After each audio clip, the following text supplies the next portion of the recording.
Video ini hanya untuk mereka yang punya logika. Bagi yang tidak punya logika, skip aja. Ada berita memprihatinkan dari daerah Cengkareng Barat, Jakarta Barat. Kalau selama ini kita sering mendengar pelarangan pembangunan gereja, kali ini yang terjadi adalah pelarangan umat Buddha untuk beribadah di vihara yang mereka bangun. Selama berbulan-bulan warga memprotes berdirinya vihara Cetya Permata di Hati. Pada 24 September lalu, Kelurahan Cengkareng Barat melakukan acara mediasi. Ratusan warga beragama Buddha datang berdiskusi, memprotes, dan sempat melakukan ritual sembahyang di kantor kelurahan. Umat Buddha menuntut agar vihara yang menjadi tempat ibadah mereka tidak ditutup. Sementara warga setempat yang menamakan diri Forum Warga RW 12 Cengkareng berkeras bahwa umat Buddha tidak boleh beribadah karena vihara tersebut tidak berizin. Menurut mereka, pembangunan vihara tersebut tidak pernah dilaporkan secara resmi. Vihara yang dijadikan rumah ibadah tersebut semula dikira hanya diperuntukkan sebagai rumah tinggal. Karena itu masyarakat berdalih mereka tidak terima ketika ternyata yang dibangun adalah vihara. Masyarakat juga mengeluhkan kebisingan akibat kegiatan keagamaan dan parkir kendaraan jemaat yang mengganggu akses jalan warga. Warga berharap vihara tersebut tidak dibangun di tempat yang mayoritas warganya beragama Islam. Mereka meminta agar vihara dipindahkan ke daerah yang mayoritas warganya beragama Buddha. Sebaliknya, pemeluk Buddha menekankan pentingnya kebebasan beragama dan meminta pemerintah untuk menjamin hak tersebut bagi semua warga negara. Mereka juga berharap adanya solusi terbaik yang dapat menguntungkan semua pihak tanpa mengorbankan tempat ibadah mereka. Sugianto selaku pembina dari Cetya menyampaikan bahwa pada prinsipnya Cetya ingin berdamai dan ingin melaksanakan peribadatan yang dijamin undang-undang. Terkait keluhan warga, Sugiarto berharap ada musyawarah. Sugiarto meminta agar vihara jangan sampai diintimidasi, diancam, akan ditutup atau dibongkar. Apa yang terjadi di Cengkareng Barat ini kembali membuka mata kita tentang beratnya hidup sebagai minoritas di Indonesia. Bagi umat Buddha yang tidak rajin beribadat, ketiadaan vihara mungkin tak jadi masalah. Namun sebaliknya, bagi umat Buddha yang soleh, ini adalah persoalan serius. Pemeluk agama Buddha merupakan minoritas di Indonesia. Data Desember 2022 menunjukkan jumlah pemeluk Buddha di Indonesia sekitar 2,02 juta jiwa. Ini artinya hanya 0,73% dari populasi Indonesia. Dilihat dari wilayahnya, Jakarta adalah provinsi dengan penduduk beragama Buddha terbanyak di Indonesia, yakni sekitar 393.000 jiwa.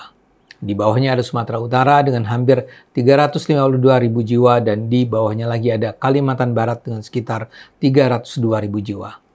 Di Banten sendiri hanya ada hampir 145.000 jiwa beragama Buddha. Karena jumlahnya yang sedikit, hak-hak beribadah umat Buddha seringkali terabaikan. Dalam kasus Cengkareng ini, developer tidak memberikan fasilitas umum bagi tempat ibadah umat Buddha. Ya, di banyak pemukiman, developer memang seringkali hanya menyediakan fasilitas bagi pembangunan masjid. Umat Kristen saja sulit untuk membangun gereja, apalagi vihara. Kalau dilacak dari media, bukan kali ini saja terjadi penolakan pembangunan vihara. Pada September tahun lalu terjadi juga penolakan pembangunan vihara di Desa Cimacan, Cianjur, Jawa Barat. Lalu pada Oktober 2022 juga terjadi penolakan pembangunan vihara di Kabupaten Deli Serdang, Sumatera Utara. Sama dengan yang terjadi di Cengkareng Barat, media mengabarkan penolakan terjadi karena warga menganggap desa mereka adalah desa dengan penduduk mayoritas beragama Islam. Masyarakat meminta pendirian vihara tersebut dialihkan ke tempat yang mayoritas warganya beragama Buddha. Apa yang terjadi menunjukkan betapa pentingnya pemerintah, media, pemuka agama, pemuka masyarakat menyebarkan arti penting penghormatan terhadap perbedaan. Rakyat Indonesia harus menyadari agama Buddha adalah agama yang menempati posisi penting dalam sejarah Nusantara dan Indonesia. Sejumlah candi terkemuka seperti Candi Borobudur, Pawan, dan Mendut adalah candi-candi agama Buddha. Agama Buddha sudah ada di Indonesia jauh hari sebelum Islam dan Kristen datang.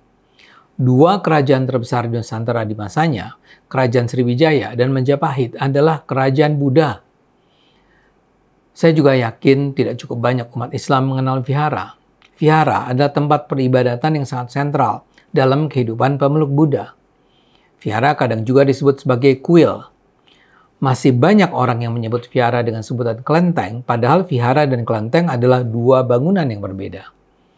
Tempat ibadah agama Buddha adalah vihara, sedangkan kelenteng adalah sebutan untuk rumah ibadat penganut Taoisme maupun Konghucu, Konfusiusisme. Vihara punya banyak fungsi. Selain sebagai tempat ibadah, vihara juga berfungsi sebagai tempat pemujaan, penghayatan dan pengamalan ajaran agama Buddha, tempat meditasi, dan juga sebagai tempat tinggal para biku atau biarawan agama Buddha. Dilansir dari laman resmi Kemenak Jateng disebutkan bahwa ada 5 hal yang wajib dilakukan umat Buddha ketika di vihara. 5 hal itu merupakan salah satu bentuk latihan umat Buddha untuk menghormati rumah ibadahnya dan mengembangkan prinsip-prinsip hidup positif dalam hidup.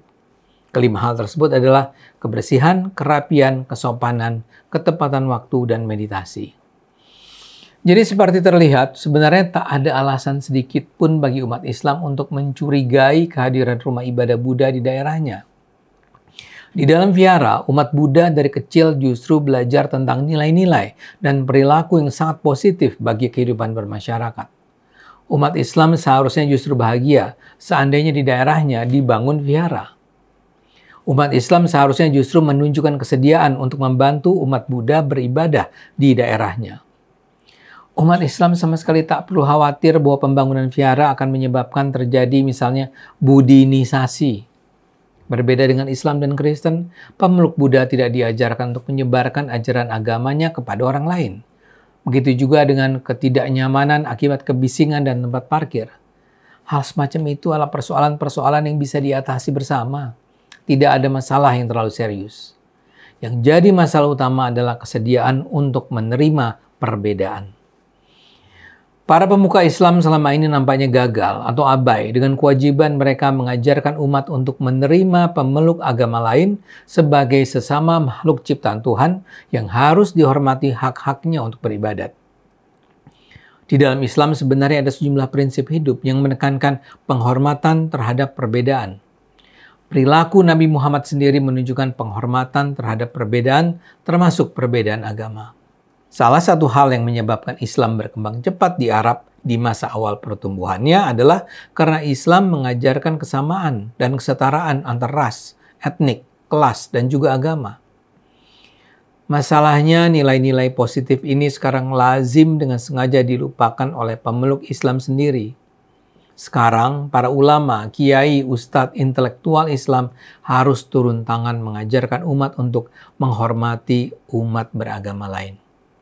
Para pimpinan harus mengingatkan umat untuk membantu dan melindungi hak-hak umat Buddha beribadat.